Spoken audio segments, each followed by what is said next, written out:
कुई हुआन की बात सुनकर हान ली हल्के से मुस्कुराया और शांति से बोला, हमारे बीच सिर्फ एक ही चीज है, वो है दानव लोमड़ी में हमारा व्यापारिक हित। और क्या है जो तुम्हें यहाँ खींच लाया है? जब कुई हुआन ने यह सुना तो उसने अपना मुंह खोला, लेकिन उसके पास शब्द नहीं थे।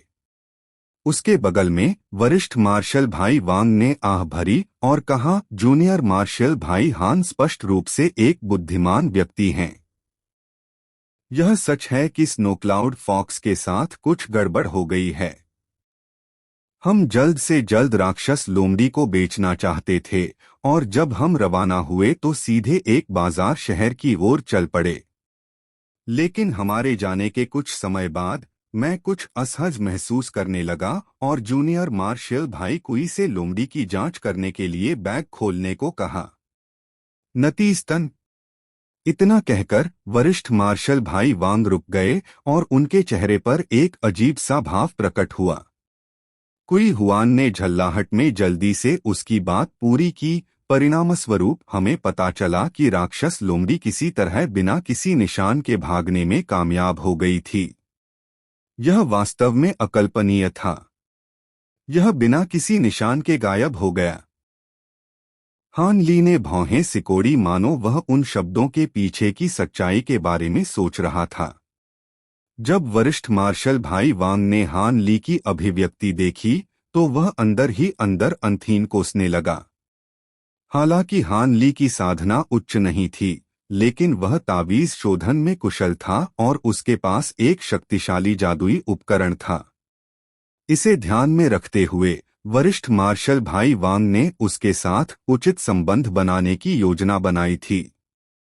हालांकि उसने औपचारिक रूप से दोस्ती स्थापित करने से पहले इस तरह के शर्मनाक संबंध की उम्मीद नहीं की थी। अगर वह अमीर होता तो ठीक रहता। वह सिर्फ अपने स्पिरिट स्टोन का इस्तेमाल करके इस समस्या को आसानी से हल कर सकता था और हान ली पर अच्छा प्रभाव छोड़ सकता था। लेकिन हुआ यूं कि उसके और उसके साथी समूह के सदस्यों के पास स्पिरिट स्टोन की कमी थी, जिससे हान ली को जीतना बेहद मुश्किल हो गया। इस विचार के साथ वरिष्ठ मार्शल भाई वांग ने खुद को निराशा से बाहर निकालते हुए कहा, मुझे पता है कि इस मामले पर विश्वास करना कठिन है, लेकिन यह वास्तव में हुआ था। चाहे जो भी कहा जाए, जूनियर मार्शल भाई ने व्यक्तिगत रूप से राक्षस लोमड़ी को हमें सौंप दिया था, लेकिन अब मुझे इसके गायब होने की जिम्मेदारी लेनी होगी। मैंने पहले ही अपने जूनियर मार्शल भाइयों को आपसे उधार लिए गए स्पिरिट स्टोन को चुकाने के लिए हुआंगजिन को बेचने के लिए भेज दिया है और हम जल्द ही आपको वह दे देंगे। जहां तक जूनियर मार्शल भाई के स्पिरिट स्टोन के उचित हिस्से की बात है, हम जल्द ही इसकी भरपाई कर देंगे। जैसे ही कुई हुआन ने यह सुना, उसके चेहरे के हाव भाव बदल गए और वह घबराकर बोला, वरिष्ठ मार्शल भाई, यह कोई छोटी रकम नहीं है। अगर हम अपने पास मौजूद सभी चीजों को भी एक साथ जोड़ दें तो भी इतने सारे स्पिरिट स्टोन इकट्ठा करने में कम से कम 3 साल लगेंगे। अगर हम उस दौरान कोई दवाई नहीं खरीद पाए तो इससे हमारी साधना धीमी हो जाएगी। सीनियर मार्शल ब्रदर वांग ने अपना सिर हिलाया और कुछ कहने ही वाले थे कि हान ली ने मुस्कुराते हुए उन्हें टोक दिया, सीनियर मार्शल ब्रदर को ऐसा होने की कोई जरूरत नहीं है। मुझे आप पर विश्वास है। स्नोक्लाउड फॉक्स मूवमेंट तकनीकों में काफी कुशल था, इसलिए इसमें कोई आश्चर्य की बात नहीं है कि वह चमड़े के बैग के जादुई उपकरण से बच निकलने में सक्षम था। मैंने शुरू में सोचा था कि भाई कुई को चेतावनी का एक शब्द कहूं, लेकिन उस समय मुझे यह कुछ हद तक अनुचित लगा और मैं चुप रहा। जहां तक मेरे हिस्से के स्पिरिट स्टोन की बात है तो चलो इसे छोड़ देते हैं। अगर आप उधार लिए गए स्पिरिट स्टोन वापस कर दें तो यह ठीक रहेगा। इससे मैं खुद को नुकसान हुआ नहीं मानूंगा। जब कुई हुआन ने सुना कि उसे कोई भी स्पिरिट स्टोन देने की जरूरत नहीं है तो वह बहुत खुश हुआ और अपने हाथों को आपस में थपथपाते हुए कहा, मुझे पता था कि जूनियर मार्शल ब्रदर हान एक उदार व्यक्ति था। हालांकि यह हमारी गलती थी, लेकिन हमारे पास वास्तव में आपको क्षतिपूर्ति करने के लिए स्पिरिट स्टोन नहीं है। और जूनियर मार्शल ब्रदर की संपत्ति के साथ उसे इतनी छोटी राशि से बहुत ज्यादा परेशानी नहीं होनी चाहिए। मैं कुई हुआन हमेशा आपको एक दोस्त के रूप में देखूंगा। जब सीनियर मार्शल ब्रदर वांग ने हान ली की बात सुनी तो उसने कुछ हिचकिचाहट दिखाई। एक पल बाद वह असहाय रूप से मुस्कुराया और कहा, मेरे जूनियर मार्शल ब्रदर्स की ओर से मैं हमारे शर्मनाक प्रदर्शन के बावजूद जूनियर मार्शल ब्रदर हान की उदारता को स्वीकार करता हूं। अगर आपको भविष्य में कभी किसी सहायता की आवश्यकता हो तो कृपया हमसे मिलने में संकोच न करें। जब तक यह संभव है मैं आपको मना नहीं करूंगा। वरिष्ठ मार्शल भाई वांग को लगा कि हान ली के शब्द भले ही विनम्र थे, लेकिन उन्हें डर था कि हान ली के विचार बिल्कुल अलग थे। नतीजतन उन्होंने अपने शब्दों को ध्यान से चुनने की पूरी कोशिश की ताकि सबसे अच्छा प्रभाव छोड़ा जा सके। ऐसा कहने के बाद उन्होंने विशेष रूप से हान ली की अभिव्यक्ति पर ध्यान दिया।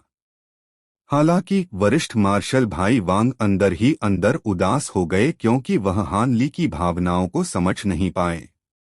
तीनों ने बगीचे के बाहर बातचीत की, लेकिन जल्द ही उनके समूह के अन्य दो क्यू कंडेंसेशन साधक आत्मा पत्थरों के साथ वहां आ पहुंचे, जो उन्होंने हुआंगजिन को बेचकर प्राप्त किए थे।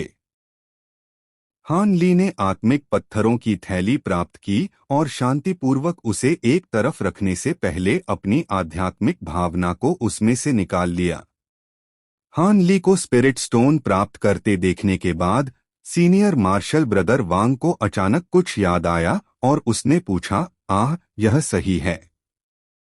जूनियर मार्शल ब्रदर का जादुई उपकरण बहुत प्रभावशाली है। क्या आप इस साल के अंत में होने वाली स्वॉर्ड ट्रायल असेंबली में हिस्सा लेंगे? हान ली खुद को अजीब भाव से जवाब देने से नहीं रोक सका। तलवार परीक्षण सभा? क्या क्या जूनियर मार्शल भाई हान को इसके बारे में पता नहीं है?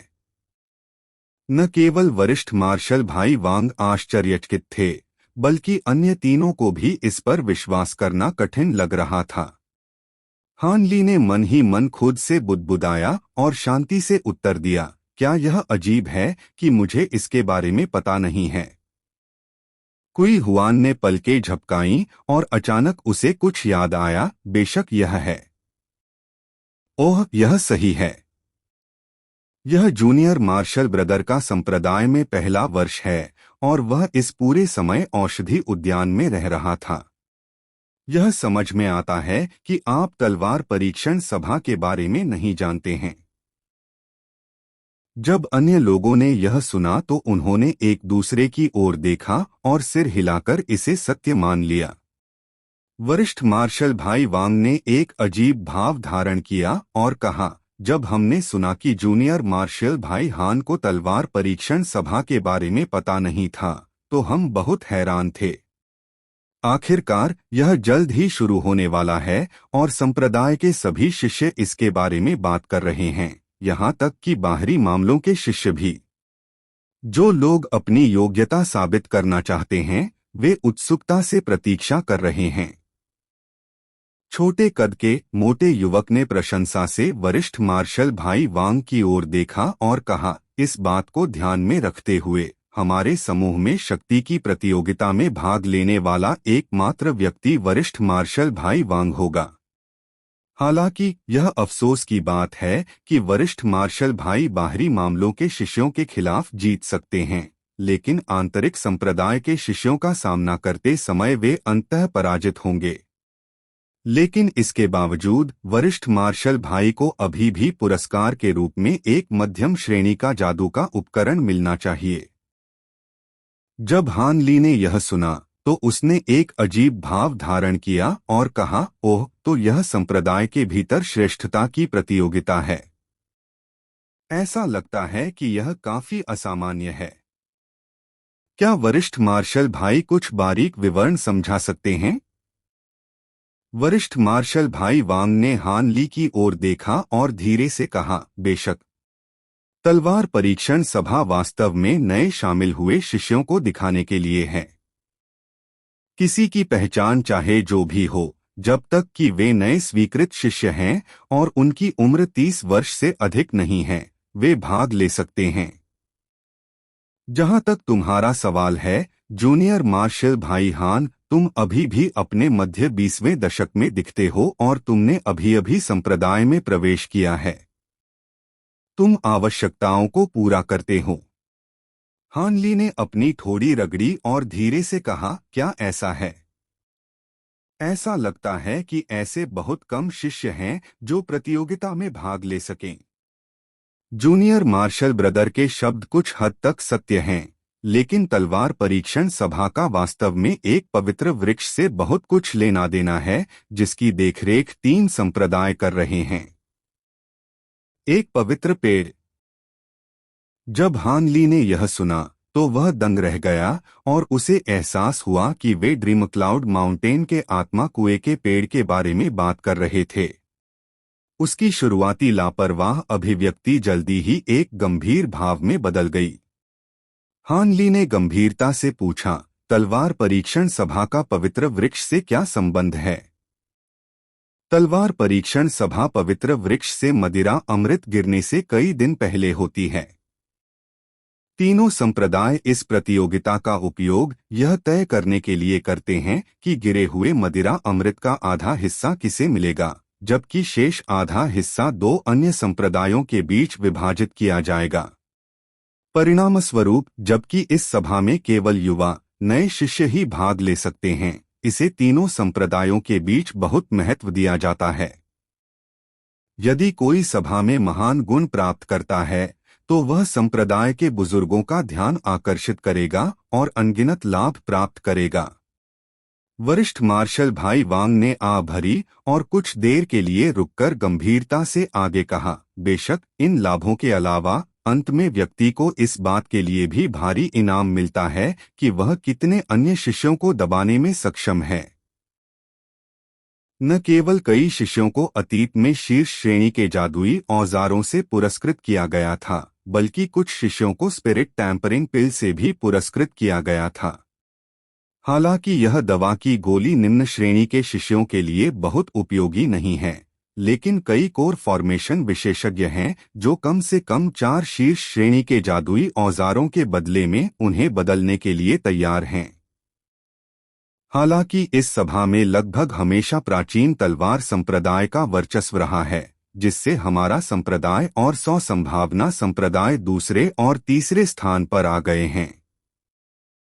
हालांकि यह कोई आश्चर्य की बात नहीं है।